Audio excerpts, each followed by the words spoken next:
Shalom pemirsa CBN Indonesia dimanapun Anda berada, senang sekali kita boleh bertemu kembali dalam acara pembacaan buku bersama Tuhan di waktu fajar. Melalui buku ini dengan doa dan bimbingan daripadanya, kita dapat diyakinkan kembali bahwa pada hari yang mulia ketika Yesus datang untuk mengklaim miliknya, kita yang menunggu Tuhan akan disambutnya dengan tangan yang terbuka ke hadiratnya. Dan bacaan kita pada saat ini berada di halaman 314 yang berjudul Aku telah menunjukkan kepadamu segala sesuatu. Dan saya undang pemirsa di rumah untuk kita boleh sama-sama membuka Alkitab kita di dalam Kisah Para Rasul 20 ayat 35. Dalam segala sesuatu telah kuberikan contoh kepada kamu bahwa dengan bekerja demikian kita harus membantu orang-orang yang lemah dan harus mengingat perkataan Tuhan Yesus. Sebab ia sendiri telah mengatakan adalah lebih berbahagia memberi daripada menerima. Dan kita masuk dalam pokok pembacaannya. Di antara orang miskin banyak sekali ingin menunjukkan syukur mereka kepada Tuhan karena anugerah dan kebenarannya. Mereka ingin sekali turut mengambil bagian dengan saudara-saudara yang lebih makmur dalam menyokong pekerjaannya. Jiwa-jiwa ini hendaknya jangan ditolak. Jadi bagaimana di sini? Firman Tuhan kembali mengingatkan kepada kita bahwa seringkali orang-orang yang miskin atau orang-orang yang kurang dalam hal finansial, seringkali mereka juga ingin menyampaikan rasa syukur mereka. Bagaimana mereka juga ingin memberi dari kekurangan mereka. Dan di sini juga dikatakan mereka juga ingin menyokong pekerjaan Tuhan sama seperti orang-orang yang lebih makmur. Dan di sini firman Tuhan dengan jelas mengingatkan kembali kepada kita bahwa jiwa-jiwa ini hendaknya jangan ditolak, tetapi harus diterima dengan segala sukacita karena apa yang mereka punyai dari hal yang sedikit ini itu lebih berharga di mata Tuhan karena mereka akhirnya belajar bagaimana untuk mengorbankan diri mereka untuk pekerjaan Tuhan yang lebih besar. Dan bahkan jika kita membaca hal ini harusnya menjadikan teguran bagi kita. Kita yang mungkin merasa diri kita seringkali kurang dalam hal finansial, apakah kita mau untuk memberikan suatu hal yang lebih untuk pekerjaan Tuhan itu? Apakah kita mau memberikan waktu kita, harta kita, pikiran kita untuk pekerjaan Tuhan itu dengan sepenuh hati? Tetapi di sini firman Tuhan kembali mengingatkan kepada kita bahwa ada orang-orang yang seperti itu dan hendaklah kita menjadi salah satu dari orang-orang tersebut. Jika diberikan dari hati yang dipenuhi dengan kasih bagi Tuhan, uang yang tampaknya tidak berarti ini menjadi pemberian yang disucikan. Persembahan yang tidak ternilai harganya yang disambut Tuhan dengan senyum dan diberkatinya. Jadi bagaimana begitu indah firman Tuhan menjelaskan kepada kita bahwa jika uang yang diberikan ini meskipun sedikit itu justru akan diberkati oleh Tuhan dan dikatakan bahwa ini adalah persembahan yang tidak ternilai harganya. Persembahannya akan disucikan dan disambut oleh Tuhan. Kita boleh ingat daripada cerita-cerita dalam Alkitab seperti janda Sarfat yang memberikan uang yang ada terakhir di dalam perbendaharaannya itu. Di dalam hal yang ia punyai itu ia tidak merasakan sebuah kekhawatiran, tetapi bagaimana ia mendahulukan pekerjaan Tuhan di atas kepentingannya itu. Dan hal-hal yang seperti inilah yang boleh kita terapkan dalam kehidupan kita. Seringkali Tuhan mengizinkan ada ujian untuk ada dalam kehidupan kita. Seringkali ujian itu mungkin harus membutuhkan kita mengeluarkan uang yang terakhir dalam kehidupan kita. Tetapi kita harus yakin dan percaya bahwa ketika Tuhan mengizinkan untuk hal itu terjadi dalam kehidupan kita, itu akan menjadikan sebuah pelajaran bagi kita. Bagaimana kita mau memberikan semuanya untuk pekerjaan Tuhan. Dan ini bukan berarti kita mengharapkan bahwa uang itu akan kembali dalam kehidupan kita. Tetapi bagaimana perubahan tabiat kita itulah yang Tuhan inginkan. Bagaimana kita mau bergantung sepenuhnya hanya kepada Tuhan. Bahkan kalaupun Tuhan tidak mengembalikan uang tersebut. Itu adalah suatu hal yang harus kita pelajari dalam kehidupan kita. Bagaimana Yesus juga mengajarkan pengorbanan diri. Ia tidak memikirkan kepentingan-kepentingan dirinya itu. Bagaimana ia mementingkan pekerjaan Tuhan itu lebih besar daripada kepentingannya. Begitu pula bagaimana ia ingin untuk melayani orang-orang lebih daripada ia ingin melayani dirinya sendiri. Itu adalah contoh sempurna yang Yesus sudah ajarkan dalam kehidupan kita, yang harus kita berikan juga dalam kehidupan kita secara masing-masing ini. Apakah kita mau menuruti apa yang Yesus ataupun contoh kita yang sempurna itu sudah ajarkan atau sudah teladankan dalam kehidupannya. Dan ini mempunyai arti yang begitu besar dalam kehidupan kita. Bagaimana kita mau untuk memberikan hati kita sepenuhnya hanya kepada Tuhan. Maka Tuhan akan memberkati kita, kehidupan kita dengan berkat yang begitu melimpah, yaitu berkat-berkat sukacita, damai sejahtera yang mungkin tidak akan bisa kita dapatkan. Bagaimana kita tidak mempunyai kekhawatiran dalam kehidupan kita, karena kekhawatiran itu hanyalah dunia yang berikan dalam kehidupan kita. Ketika kita menabung untuk diri kita, itu adalah rasa kekhawatiran yang kita timbun atau kita tumpuk dalam kehidupan kita. Tetapi ketika kita berusaha untuk memberikan itu, maka Tuhan akan memberikan suatu perubahan hati dalam kehidupan kita. Ketika Yesus mengatakan tentang janda itu, ia sudah memberi lebih daripada semua orang itu.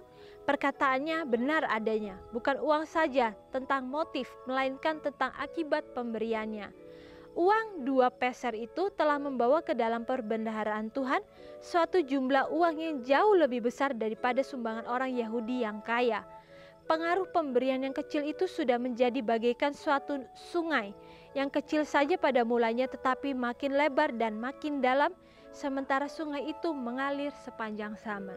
Jadi bagaimana di sini Tuhan memberkati pemberian daripada janda itu. Dengan 2 peser itu dikatakan ia membukakan pintu-pintu yang lain, sehingga berkat yang kecil ini pada mulanya akhirnya menjadi sungai yang akhirnya membesar dan melebar, bahkan akhirnya sungai yang semakin dalam itu, dan itu akhirnya memberkati sepanjang zaman. Bagaimana firman ataupun cerita yang kita sudah dengarkan itu kita sering dengarkan sepanjang hidup kita. Seringkali itu adalah hal yang diulang-ulang supaya boleh menjadikan pelajaran bagi kita, karena seringkali kita lupa akan hal-hal tersebut. Tetapi seringkali firman Tuhan kembali mengingatkan kepada kita bagaimana pengorbanan diri itu harus ada dalam kehidupan kita, dan itu dikatakan yang penting adalah motif dan akibat dari pemberiannya itu. Jadi bagaimana di sini motif hati itulah yang utama dalam kehidupan kita.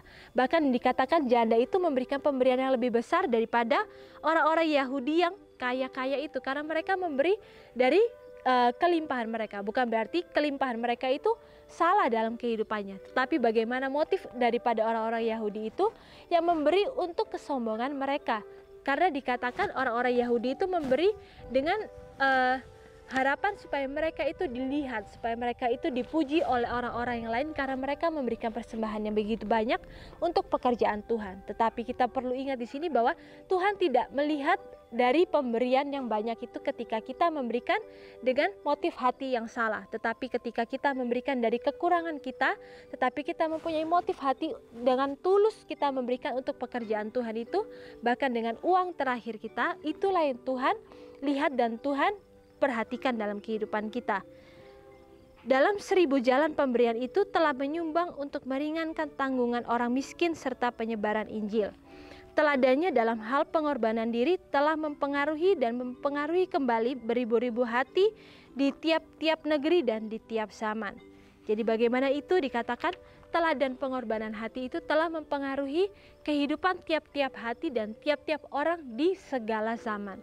Jadi biarlah firman Tuhan yang kita dengarkan ini boleh menjadikan pelajaran bagi kita dan kekuatan bagi kita, bahwa kita bisa memberi meskipun kita mengalami kekurangan.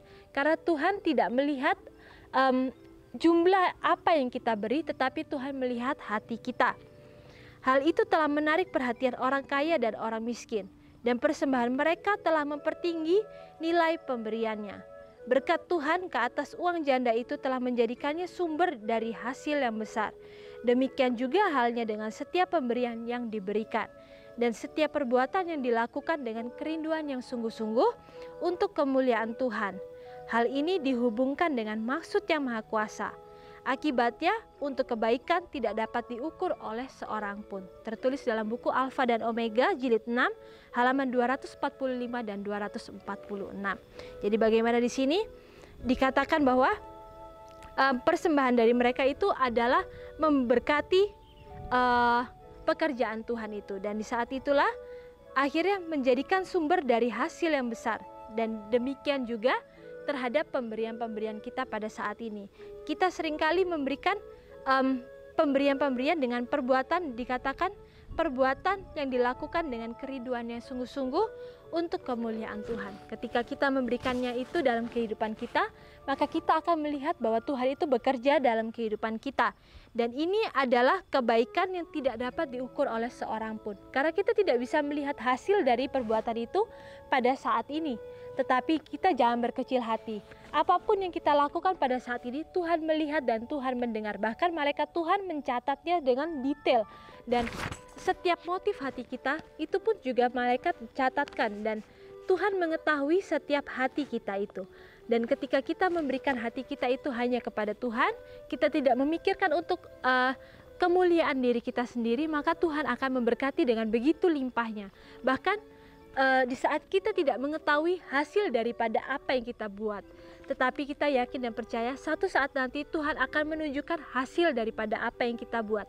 Entah itu ada di dunia ini ataupun di surga nanti. Tetapi untuk sampai di sana kita harus memberikan hati kita sepenuhnya hanya kepada Tuhan. Tanpa memikirkan hasil, kita harus bekerja dengan semaksimal mungkin, memberikan apapun yang terbaik dalam kehidupan kita. Bahkan di sini seperti Yesus sudah mengajarkan untuk melakukan pengorbanan diri itu, kita juga harus melakukannya dalam kehidupan kita. Bagaimana kita harus memberikan kasih itu kepada orang-orang lain, dan bagaimana kita juga mau untuk berpartisipasi dalam pekerjaan Tuhan. Bagaimana kita juga mau untuk memberikan diri kita, hati kita, pikiran kita, bahkan uang dan waktu kita untuk pekerjaan Tuhan itu. Bagaimana kita mempunyai suatu tanggung jawab, yaitu untuk menyampaikan kasih dan sukacita yang Tuhan sudah berikan dalam kehidupan kita, supaya banyak orang yang akhirnya boleh mengenal kasih dan kebaikan Tuhan itu dalam kehidupan mereka. Pekerjaan-pekerjaan yang terkecil sekalipun yang dilakukan dengan kesetiaan yang penuh kasih adalah indah pada pemandangan Tuhan.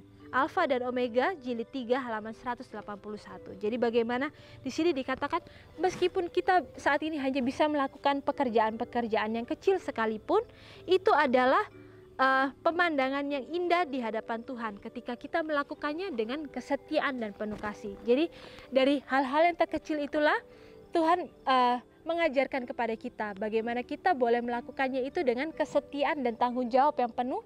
Dan di saat itulah Tuhan melihat apakah kita setia dalam pekerjaan kita. Ketika kita setia dalam hal-hal yang terkecil, maka Tuhan akan menambahkan tanggung jawab yang lebih lagi, yang lebih besar lagi dalam kehidupan kita. Dan biarlah bacaan yang begitu indah ini boleh menjadikan pelajaran bagi kita, sehingga kita bisa semakin hari semakin maju dan semakin bergantung hanya kepada Tuhan. Dan biarlah firman yang kita dengarkan ini boleh menjadikan pelajaran dan boleh menjadikan sukacita bagi kita, supaya kita boleh berjalan sepenuhnya hanya bersama dengan Tuhan. Dan sampai bertemu kembali dalam acara pembacaan-pembacaan yang selanjutnya. Shalom, Tuhan memberkati.